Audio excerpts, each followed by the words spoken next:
Kami sangat mengucap syukur kami punya Tuhan Yesus yang luar biasa. Punya Tuhan Yesus yang sayang sama kami.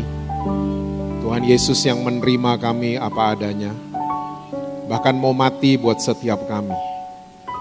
Terima kasih buat kasih-Mu yang tidak ada habisnya dalam kehidupan kami. Mari pada pagi hari ini bicara buat kami Tuhan. Terobosi kami, tegur kami, koreksi kami. Kami mau Tuhan kami keluar dari ruangan ini, kami menjadi pelaku-pelaku firman-Mu. Bahkan kami mengalami perjumpaan pribadi dengan Tuhan Yesus. Kami perlu dituntun oleh firman-Mu. Kami perlu berjalan dengan sahabat kami setiap hari, yaitu Engkau sendiri. Mari Roh Kudus saat ini Engkau ambil alih. Pimpin setiap kami kepada segala kebenaran-Mu. Kami siap mendengar saat ini hanya di dalam satu nama yang berkuasa, yaitu nama Tuhan Yesus Kristus. Amin. Amin. Silakan duduk saudara. Saudara mau berdiri juga boleh. Shalom saudara-saudara. Senang sekali bisa ketemu dengan saudara-saudara lagi. Terima kasih Pak Gembala, Ibu Gembala yang memberikan saya kesempatan untuk saya bisa melayani saudara-saudara sepanjang hari ini. Oke, saudara semua masih percaya Yesus? Masih ya, masih baca Alkitab? Jangan sampai enggak itu ya. Oke, tema gereja saudara tahun ini sangat luar biasa. Ya, greater grace, greater capacity. So, pagi hari ini saya mau share tentang satu isu buat saudara-saudara yang namanya adalah maturity. Bahasa Indonesianya kedewasaan. Karena saya menemukan orang yang dewasa itu bukan diukur dari umur. Tapi dewasa adalah pilihan. Bukan karena umur kita menjadi tua, bukan. Karena sekali lagi tua itu pasti, tapi dewasa adalah pilihan. Nah, kita semua dalam mengikut Tuhan Yesus, kita ini harus jadi dewasa. Karena Kristus melihat saudara dan saya, kita semua ini sebagai mempelainya. Ya, kita akan menyerahkan anak kita jadi mempelai kalau kita lihat dia udah jadi dewasa. Betul apa betul? Ya, jadi kalau Kristus melihat saudara dan saya, kita dalam mempelainya, kita sudah seharusnya berjalan ya atau memilih untuk menjadi dewasa. Nah, saya mau ajak saudara-saudara kita lihat bersama-sama Amsal pasal yang keempat, ayatnya yang ketujuh. Amsal pasalnya yang keempat, ayatnya yang ketujuh. Alkitab catat begini. Permulaan hikmat ialah, perolehlah hikmat, dan dengan segala yang kau peroleh, perolehlah apa saudara? Pengertian, understanding. Saya mau cerita sedikit buat saudara-saudara. Saya waktu zaman kuliah dulu, saya terkenal sebagai mahasiswa yang hampir jarang masuk di kampus. Saya kebanyakan bolos, kebanyakan nongkrong, ya. Dan kalau mau ujian, saya biasanya melakukan praktek apa yang namanya SKS di zaman itu. Sistem, oh tahu juga ya saudara, saya pikir saya doang yang paling badung di ruangan ini. Ya, sistem kebut semalam. Jadi saya itu bisa nggak tidur saudara, untuk belajar materi ujian keesokan harinya. Ya, bisa begadang. Dan sampai pagi hari saya nggak mandi, cuman gosok gigi, ya cuci muka, langsung ke kampus. Nah, semester 1, 2, dan 3, saya nggak pernah sadar. Setiap habis SKS, datang di kampus, hari ujian nih, ya, ada teman saya, ini hal normal terjadi, ada teman nyapa saya di kampus, Jess, begitu. Saya noleh, dan kita mulai ngobrol. Dan waktu kita lagi ngobrol, saudara tahu nggak apa yang terjadi? Itu semua huruf yang ada di kepala saya berjatuhan semua. Karena ngobrol sama teman. Hasilnya semester 1, 2, dan 3, setiap saya ikut ujian, hasilnya tidak maksimal. Semester 4 sampai lulus, baru saya sadar. Ya, sadarnya bukan jadi mahasiswa yang rajin belajar, bukan, tetap SKS. Ya, tapi setiap datang di kampus di hari ujian, kalau ada yang nyapa saya nggak pernah mau noleh lagi. Saya langsung masuk ke ruangan ujian, dan hasilnya saya bisa mengerjakan ujian dengan baik. Nah, hari ini, ya, waktu itu saya ambil fakultas ekonomi.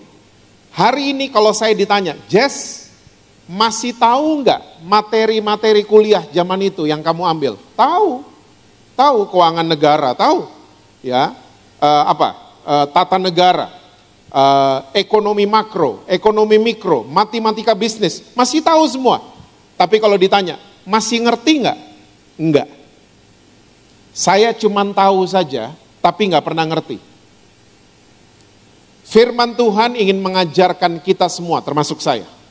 Dari segala yang kau peroleh, perolehlah, apa tadi? Pengertian. Understanding. Karena orang yang tahu belum tentu ngerti. Tapi orang yang ngerti sudah pasti tahu. Banyak suami cuman tahu punya istri. Tapi dia gak pernah mengerti istrinya. Di DOCC gak ada.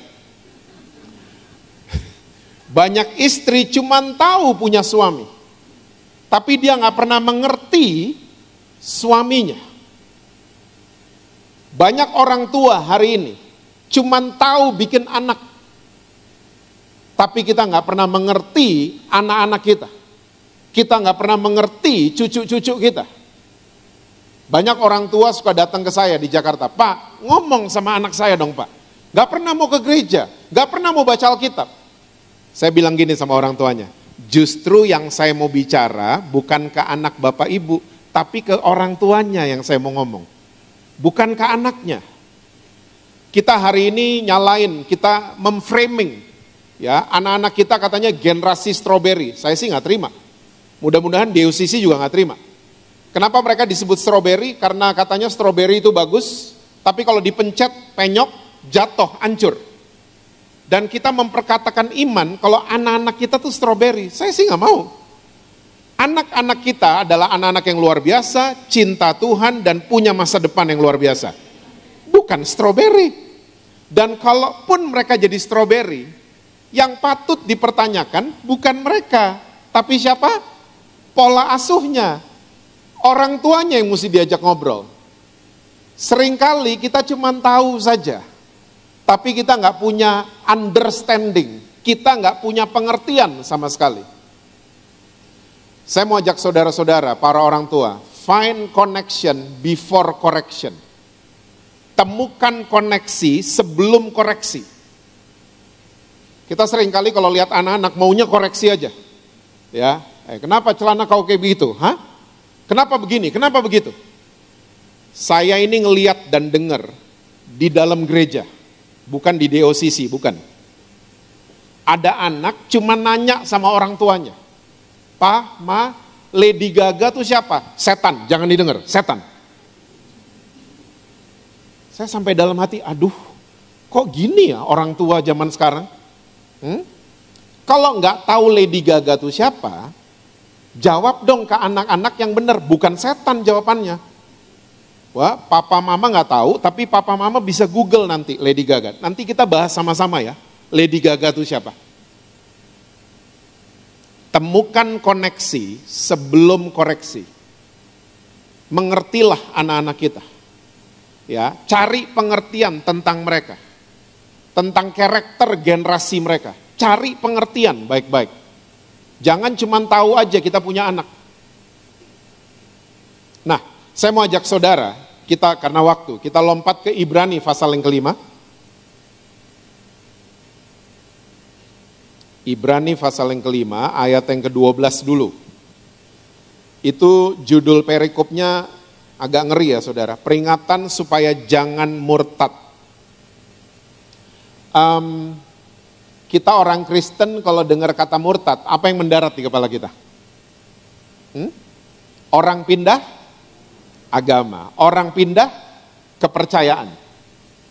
Well, tapi kalau saudara baca Alkitab saudara baik-baik, ternyata tidak ada ayat yang menyatakan hal tersebut.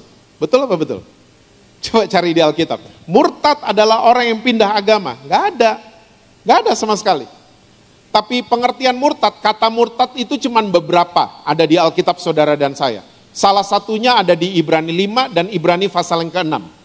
Nah, kalau saya boleh simpulkan buat saudara-saudara semua, ternyata arti kata murtad adalah people with no progress. Bukan orang yang pindah agama. Ya, pengertian murtad sesungguhnya adalah seseorang yang gak pernah mengalami kemajuan. Gak dewasa. Di situ-situ aja terus. Gak berkembang. Gak mau jadi dewasa. Gak mau bertumbuh. Gak mau berubah. Nah, ini pengertian orang murtad. Bukan orang yang pindah agama. Ya. So hari ini banyak orang Kristen murtad, di DOCC nggak ada. Jadi pengertian murtad bukan pindah agama atau pindah kepercayaan, tapi pengertian murtad ya adalah orang yang tidak mau progres. Di situ aja, status quo, nggak mau bertumbuh, nggak mau berubah sama sekali. Nah, penulis Ibrani kasih analogi dengan makanan keras dan susu. Oke, yuk kita baca ayat 12, saya bacain buat saudara. Sebab sekalipun kamu ditinjau dari sudut waktu, sudah seharusnya menjadi pengajar, kamu masih perlu lagi diajarkan asas-asas pokok dari penyataan Allah. Dan kamu masih memerlukan susu, bukan makanan keras. Susu untuk siapa saudara? Bayi, anak-anak. Makanan keras untuk orang dewasa. Jadi penulis Ibrani menggunakan analogi susu dan makanan keras.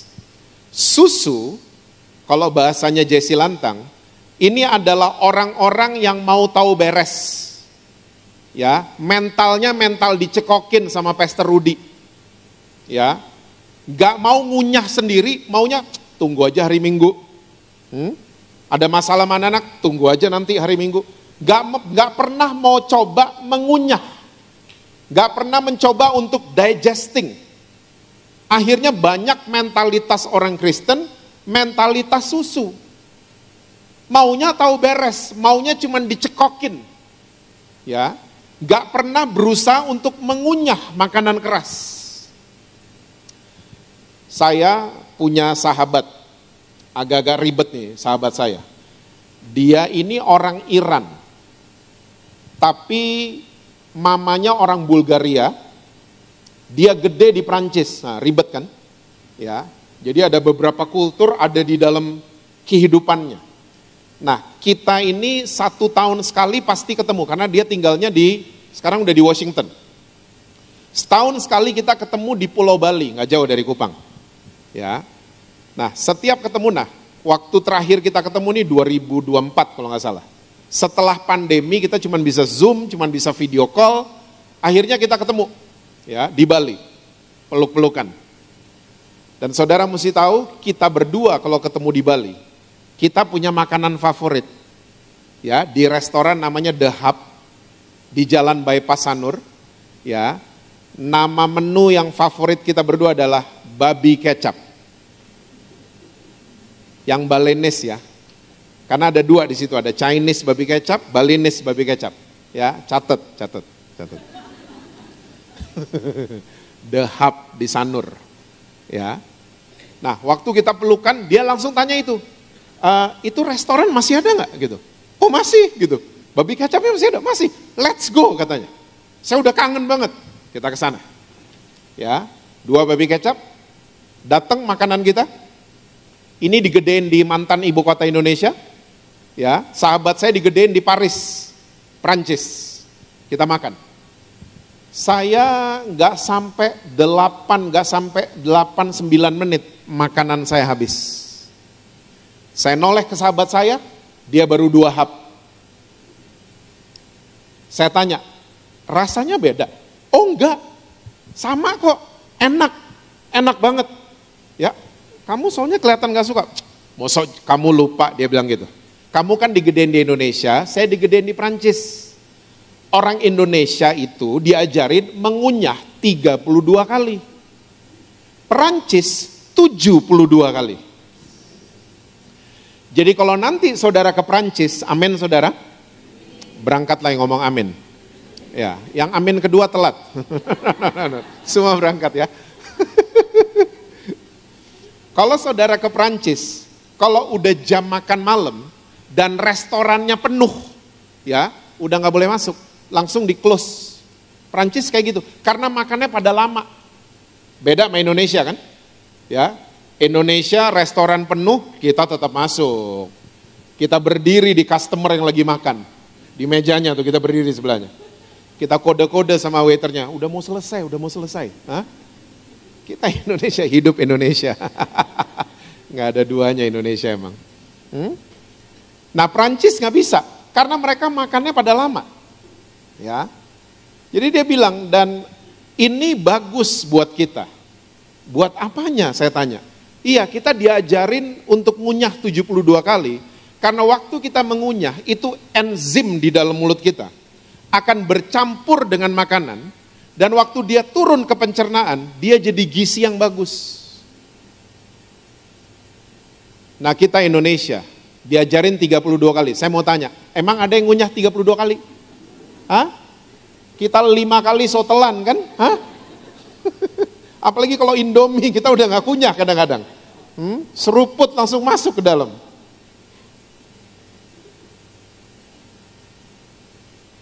Nah saudara, ternyata ini maksudnya firman Tuhan. Seringkali kita itu jadi tidak sehat rohani kita. Coba, orang Indonesia makannya kalau makan kecepatan, lihat apa yang terjadi. Perut kita kembung, betul nggak? Kita pakai sepatu keringet dingin tiba-tiba. Ya, karena pencernaannya itu nggak siap. Terima makanan dengan cepat sekali. Nggak siap kita. Nah sama juga dengan firman Tuhan. Ya, orang yang mau jadiin firman Tuhan itu seperti susu, lama-lama nggak sehat, terlalu cepat semua didigest, ya, terlalu cepat. Akhirnya waktu dia mau ngambil keputusan berdasarkan firman Tuhan, keputusannya seringkali salah. Karena apa? Kita terlalu kekanak-kanakan. Kita nggak mau ambil waktu untuk digest, untuk mengunyah makanan keras. Nah ternyata Rasul Paulus, yuk kita baca ayat selanjutnya, ayat 13. Ibrani 5 ayat 13. Sebab barang siapa masih, apa saudara? Tahu beres. Ya, mentalnya tahu beres. Memerlukan susu, ia tidak memahami ajaran tentang kebenaran. Bahasa Inggrisnya righteousness. Sebab ia adalah anak kecil. Makanya Rasul Paulus di Roma pasal yang kedua, nanti aja baca di rumah. Rasul Paulus bilang gini, ahli Taurat, mereka adalah pengajar-pengajar orang-orang yang belum dewasa. Betul kan? Coba, saudara punya anak-anak atau punya cucu, ya cucu saudara atau anak saudara bawa teman ke rumah. Yang kita ngomong ke mereka apa? Nak, awas nak, itu air panas. Nak, itu pisau tajam loh nak. Nah itu dispenser yang warna merah air panas, hati-hati nak. Kita sama anak-anak kecil selalu omongan kita do and don'ts, boleh dan gak boleh. Betul apa betul? Udah tua-tua kayak begini, datang ke rumah Pastor Rudy, om hati-hati itu pisau tajam om. Tante hati-hati itu air panas ya tante. Kan gak perlu orang tua digituin. Makanya Rasul Paulus bilang, ahli Taurat, ahli loh. Mereka pengajar orang-orang yang belum dewasa. Karena hukum Taurat isinya cuma do and don'ts. Boleh ini, gak boleh itu. Makanya penulis Ibrani jelas mencatat, orang yang masih memerlukan susu, dia tidak mengerti ajaran tentang kebenaran. Coba saudara, pikirin baik-baik. Semua agama sampai ke hukum Taurat ngajarin prinsip kebenaran semua sama. Ya, kamu bikin baik, kamu terima baik, kamu bikin jahat, kamu terima yang jahat. Semua ngajarin prinsip kebenaran yang sama. Cuman Yesus yang datang ngajarin prinsip kebenaran yang berbeda. Ya. Kamu baik, kamu terima yang baik. Kamu jahat, kamu tetap menerima kebaikan. Karena semua kejahatan kamu, saya sudah tanggung di atas kayu salib. Cuman Yesus yang ngomong kayak gitu. Pengertian righteousness itu seperti itu. Ya, righteousness itu bahasa Yunaninya dekayu. Bahasa Inggrisnya kalau langsung diterjemahkan jurisdiction. Posisi artinya, territory, righteousness. Orang Kristen nyasar itu normal. Ya. Makanya saya mau ajak saudara-saudara belajarlah dari Grab driver. Grab driver kalau nyasar, supir Grab, dia selalu telepon sama yang order, pengen sesuai titik. Dia pengen balik ke titik sesuai dengan order. Orang Kristen udah nyasar main sandiwara. Nggak mau balik ke titik semula. Nggak mau. Kita malah pakai topeng, ya, jadi aktor, jadi aktris. Orang Kristen. Di OCC nggak ada. Ini saya ngomong orang Kristen Jakarta. Righteousness. Posisi. Cuman Yesus yang ngajarin seperti itu. Makanya orang yang tahu beres, cuman mau disuruh-suruh ini boleh, ini enggak, ini boleh, itu enggak boleh. Akhirnya dia enggak ngerti posisi dia di mana. Itu maksudnya. Dia enggak ngerti his righteousness, dia enggak ngerti. Makanya saudara masih ingat enggak ayat yang terkenal itu, Matius 6 ayat 33. Carilah dahulu kerajaan Allah dan kebenarannya. Itu bahasa Inggrisnya seek his kingdom first and his righteousness. Seharusnya bahasa Indonesia yang tepat adalah carilah dahulu kerajaan Allah dan posisi yang tepat di hadapan Tuhan. Nanti semua akan ditambahkan buat kamu. Kita perlu upgrade posisi kita. Jangan pernah settle di posisi yang salah. Karena kita bukan anak-anak lagi. Ya, kita ini seharusnya sudah bisa mengunyah makanan keras. Dan itu yang disebut dengan righteousness. Bisa mengunyah, bisa digest, ya, makanan keras. Wah, Pak, saya selalu tanyanya sama hamba-hamba Tuhan aja, sama Pastor Rudy dan lain sebagainya. Nah ini dia. Saya kadang-kadang kalau di airport suka geli-geli sendiri. Ya, lagi ngantri tiba-tiba, wah ada pendeta di pesawat saya, pasti aman pesawat saya. Saya ngeliat, gini nih, anak-anak selalu mesti ada babysitter supaya ngerasa aman. Banyak dari kita tanpa kita sadari, kita nggak dewasa. Kita mentalnya mental dicekokin banget. Kita nggak mau berusaha mengunyah makanan keras. Sekarang saya mau ajak saudara, ayat 14. Kita lihat. Ibrani 5 ayat 14. Tetapi, apa saudara? Solid food. Makanan keras adalah untuk orang-orang DOCC. Betul nggak? Yang karena mempunyai panca indera yang terlatih untuk membedakan yang baik daripada yang jahat. Ini orang dewasa, dia bisa bedain mana yang dari Tuhan, mana yang bukan dari Tuhan. Mana proyek dari Tuhan, mana proyek yang bukan dari Tuhan. Dia bisa bedain. Bukan boleh dan gak boleh terus. Kita bisa bedain, oh ini pisau tumpul ini, gak apa-apa ini. Oh ini pisau tajam sekali, hati-hati. Kita bisa bedain. Ya, oh ini air panas, ini air dingin. Kita bisa membedakan. Saya di Jakarta, saya masih menjalankan bisnis F&B, saudara. Food and beverage, makanan. Buat saya, master chef itu mama saya. Bukan Gordon Ramsay, bukan Juna, bukan. Master chef itu mama saya. Oke. Juna sama Gordon Ramsay marah-marah karena ada kamera. Mama saya dapurnya nggak ada kamera, tapi dia selalu marah-marah. Mama saya, truly master chef. Nah, kita biasanya sebulan 3-4 kali, paling banyak 4 kali. Kita suka nyobain makanan, food testing, menu baru. Kita cobain sama-sama. Saya punya tim the tester namanya. Ini mulutnya pada silet semua. Kalau nggak enak, mereka bilang nggak enak. Ya, kalau mereka bilang enak, baru saya berani jual.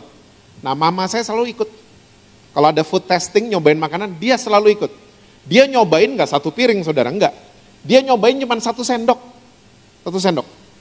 Dan waktu dia lagi ngunyah, kita semua liatin dia. Tunggu dia bersabda. Dan benar, waktu dia lagi ngunyah, dia mulai ngomong. Ini mericanya ketinggian ini. Ini kurang kunyit ini. Sambil ngunyah dia ngomong. Ya. Mama saya, panca inderanya yang namanya lidahnya, terlatih banget untuk membedakan makanan yang masuk ke mulutnya. Dia bisa bedain, ini kurang, di lidahnya doang. Karena apa? Dia dewasa dalam hal makanan. Mama saya. Seharusnya kita orang Kristen kayak gitu. Gak semua yang datang ke kita itu dari Tuhan. Gak semua. Kadang-kadang kelihatan enak, kadang-kadang kelihatan bagus, tapi gak semua yang bagus dan enak datangnya dari Tuhan. Perlu orang-orang dewasa bisa membedakan ini semua. Kita perlu dewasa dalam mengikut Kristus. Saya kalau lagi pelayanan di Jakarta, saya biasanya makan siang, adain waktu makan siang sama tim saya di Jakarta. Ya, kadang-kadang tim saya ini bawa temennya mereka. Teman-teman mereka ini kadang-kadang suka komen kalau di meja makan. Wih, tadi kebaktian hamba Tuhannya keras loh. Oh ya? Keras gimana? Iya, suaranya keras. Oh. Terus apa lagi? Iya, dia marah-marah dari mimbar. Saudara, tolong ingat baik-baik. Pengajar dalam tubuh Kristus yang keras, bukan suaranya keras, bukan marah-marah dari mimbar, tapi dia membangkitkan iman jemaat yang dengar. Marah-marah enggak membangkitkan iman, enggak. Marah-marah, suara keras, enggak. Bukan itu pembicara keras, bukan. Tapi pengajar yang keras adalah pengajar-pengajar yang mengaktifkan orang-orang sampai mau digest, mau mengunyah. Selesai kebaktian, saya tahu, saya mau ambil keputusan apa. Saya tahu, saya mesti ngomong apa sama suami saya tahu. Gitu dong. Ya, anak-anak juga sama, kalau saudara orang tua. Bangkitkan iman mereka, bangkitkan rasa cinta mereka sama Tuhan Yesus. Bukan ditakut-takutin. Lama-lama mereka jadi mental susu terus. Ya, gereja, Tuhan Yesus sudah mau datang, gereja. Saya digitu-gituin soalnya dari kecil dulu. Hari ini saya udah 53 tahun, Yesus belum datang. Cuman ditakut-takutin soalnya dulu. Coba sama anak-anak, bangkitkan iman mereka sejak mereka dini ini. Amin, saudara-saudara. Yuk sekarang kita lihat 2 Petrus 3 ayat yang ke-18. 2 Petrus 3, kalau saudara scroll ke atas, itu judulnya Hari Tuhan. Hari Tuhan. Petrus ngomong gini, tetapi apa saudara? Bertumbuhlah. Masih ingat tadi pengertian murtad? Orang yang gak bertumbuh, orang yang gak berubah. Jadi Petrus pesan buat kita semua, sebelum datangnya hari Tuhan, kita mesti bertumbuh. Oke? Dalam apa saudara? Kasih karunia, bukan dalam hukum Taurat loh. Bertumbuh ke arah righteousness, bertumbuh ke arah anugerah, bertumbuh ke arah kasih karunia. Ya, greater grace. Bertumbuh dong. Jangan di situ-situ aja. Terus apa kata Petrus? Dan dalam pengenalan, bahasa lainnya pengertian. Ingat tadi, dari segala yang kau peroleh, perolehlah pengertian. Jangan cuma tahu Tuhan Yesus, tapi mulai mengerti siapa juru selamat kita. Oke? Pengenalan akan Tuhan dan juru selamat kita, Yesus Kristus. Baginya kemuliaan sekarang dan sampai selama-lamanya. Saya juga sama hari ini mengajak jemaat di OCC untuk kita bertumbuh dalam kasih karunia. Ingat tadi kitab Ibrani, orang yang dewasa adalah orang yang bertumbuh dalam kasih karunia, mau mengunyah his righteousness, mau mengunyah posisi kita. Ya, bukan tahu beres. Makanya sekali lagi Rasul Paulus mengatakan ahli Taurat adalah pengajar orang-orang yang belum dewasa. Tapi sekali lagi firman Tuhan ingatkan, pesan buat kita semua. Sebelum datangnya hari Tuhan, kita harus grow, bertumbuh dalam kasih karunia. Saya takutnya begini saudara, kalau kita nggak bertumbuh dalam kasih karunia, kita akan bertumbuh ke lawannya kasih. Saudara tahu lawannya kasih nggak? Lawannya kasih itu nafsu. itu lawannya kasih. Yuk, ayat terakhir ya. Ayatnya doang terakhir, pembahasannya masih lama. 1 Korintus 13, ayat yang ke-11. Saya mesti jelaskan dulu buat saudara-saudara, kenapa saya ambil kitab Korintus. Kota Korintus adalah kota yang dikuasai sama hawa nafsu. Ya, makanya Rasul Paulus waktu tulis surat buat gereja di Korintus, Rasul Paulus dibukakan pewahyuan tentang the fruits of love. Masih ingat kan? Di pasal ini, 1 Korintus 13, kasih itu sabar, buah-buah daripada kasih. Rasul Paulus tulis buat gereja di Korintus. Nah, backgroundnya orang-orang Korintus, kota Korintus ini adalah kota yang dikuasai sama hawa nafsu. Salah satu dewi yang disembah sama orang-orang Korintus, itu dewi seks. Namanya Afrodit. Afrodit suaminya banyak, selingkuhannya banyak, dan anak-anaknya banyak. Dan nama anak-anaknya Afrodit ngeri semua. Anak sulungnya Afrodit namanya Eros. Bahasa Indonesianya nafsu. Anaknya Afrodit yang nomor 2 namanya Phobos. Akar kata dari fobia. Ya, bahasa Indonesianya takut. Nah, orang kalau udah nggak bertumbuh ke arah kasih, biasanya akan dikuasai sama dua ini. Nafsu sama takut. Lihat, orang-orang Kristen di Jakarta nih, ya, banyak banget yang hidup dikuasai sama dua ini. Nafsu dan takut. Banyak orang Kristen hari ini nafsu pengen kaya. Nafsu pengen cepet dapat uang. Semuanya nafsu. Nafsu mau balas dendam. Nafsu ini, nafsu itu. Tanpa kita sadari, kita hidup dengan rasa nafsu setiap hari. Waktu saya telusuri, kenapa? Karena kita nggak bertumbuh ke arah kasih. Akhirnya jadi nafsuan. Nafsu ini, nafsu itu.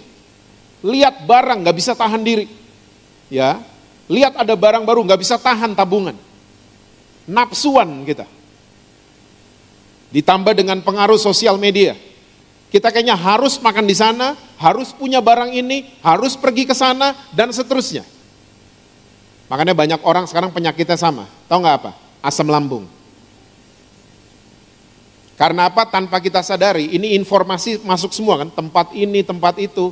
Pikiran sama lambung itu ada underpass di dalam. Nyambung. Makanya kena GERD lah, asam lambung lah, dan lain sebagainya. Nafsu. Dan banyak orang Kristen hari ini lagi ketakutan. Takut ini, takut itu. Yang kemarin divaksinnya apa ya? Ketakutan kita. Saya percaya darah Yesus lebih besar dari vaksin yang kita terima. Jangan terlalu takut, apa aja takut. Orang Kristen loh. Ya, punya Alkitab, segala macam versi punya. Tapi ketakutan.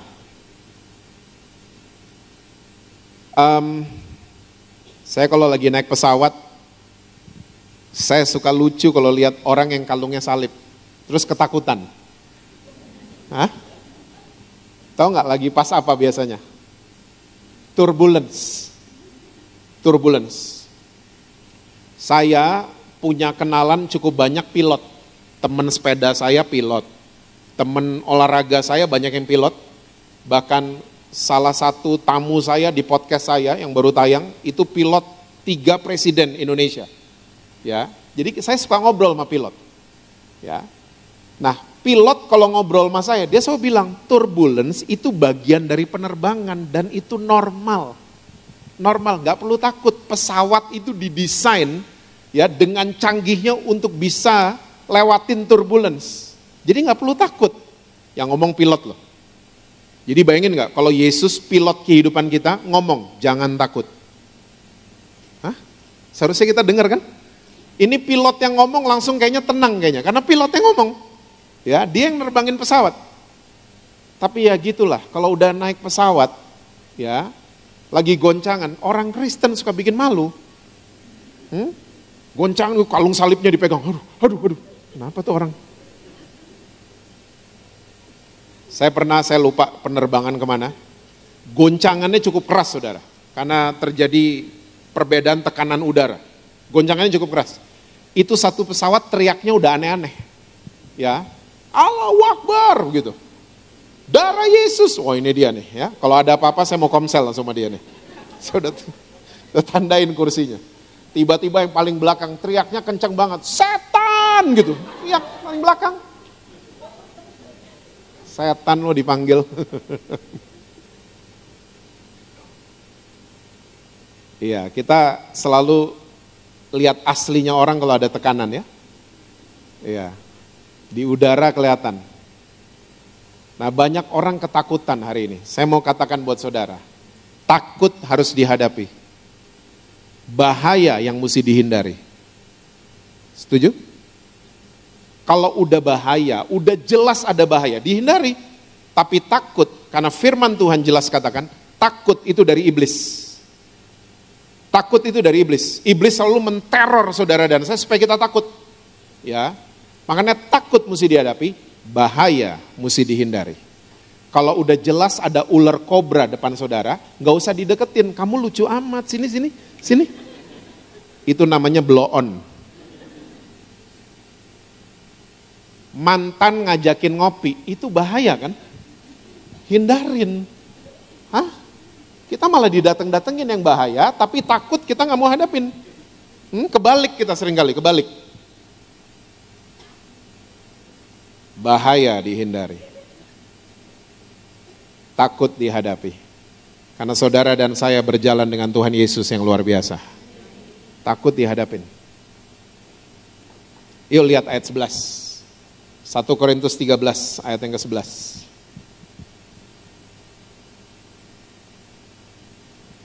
Ketika aku kanak-kanak, aku berkata-kata seperti kanak-kanak, aku merasa seperti kanak-kanak, aku berpikir seperti kanak-kanak. Sekarang sesudah aku menjadi apa saudara? Dewasa. Aku meninggalkan sifat kanak-kanak itu. Kata meninggalkan ini kurang pas di Alkitab bahasa Indonesia. Ya, karena kalau saudara pelajari dari bahasa aslinya, ternyata artinya adalah destroy. Ya. Jadi waktu kita jadi dewasa, kita menghancurkan sifat kanak-kanak itu. Bukan ditinggalin, karena kalau ditinggalin bisa balik. Ya. Kita menghancurkan sifat kanak-kanak itu. Saya adalah seorang yang senang sama anak-anak. Saya kalau di kebaktian ada anak nangis, saya nggak terlalu terganggu sebenarnya. Ya. Saya soalnya cinta banget sama anak-anak. Oke. Nah, anak-anak itu kalau di Jakarta, di mall. Ya. Kalau mereka lagi flu, terus mereka minta es krim, nggak dikasih sama orang tuanya, terus mereka nangis, itu lucu banget. Aku mau es krim, lucu banget. Ya, gemes tapi mau ngasih juga nggak boleh kan sama orang tuanya. Ya. Anak-anak lucu ya kalau kayak gitu. Udah tua-tua kayak begini. Kalau di mall kayak gitu kira-kira gimana ya? Hah? Aku mau es krim gitu, ha? Saudara ngelihat saya gitu aja udah aneh kan? Hah? Tapi nyatanya banyak orang Kristen kayak begitu. Udah tua, udah berumur, tapi kekanak-kanakan. Banyak masih. Di OCC yang gak ada. Saya ngomong Jakarta. Hah? Udah tahu suami orang, udah tahu. Hah? Dia suami orang gitu, tapi dia paling sayang sama aku. Dia paling perhatian sama aku. Hah? Udah tahu padahal, dia istri orang loh. Hey, halo. Tapi pakai begitu. Udah berumur sih. Tapi kekanak, bahasa Inggrisnya childish. Makanya Rasul Paulus habis dia tulis soal kasih itu sabar bla bla bla bla bla. Dia tulis soal ini. Waktu aku memutuskan menjadi dewasa, aku menghancurkan sifat kanak-kanak itu. Destroy, katargeo bahasa Yunaninya. Dihancurkan semuanya.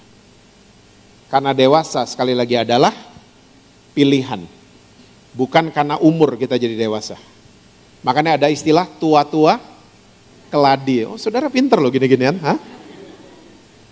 Tua-tua keladi. Childish. Udah berumur tapi kekanak-kanakan. Saya percaya, waktu kita bertumbuh ke arah kasih karunia, kita gak murtad lagi. Kita memilih untuk dewasa. Saya percaya hal-hal yang dewasa juga akan mendarat dalam kehidupan saudara.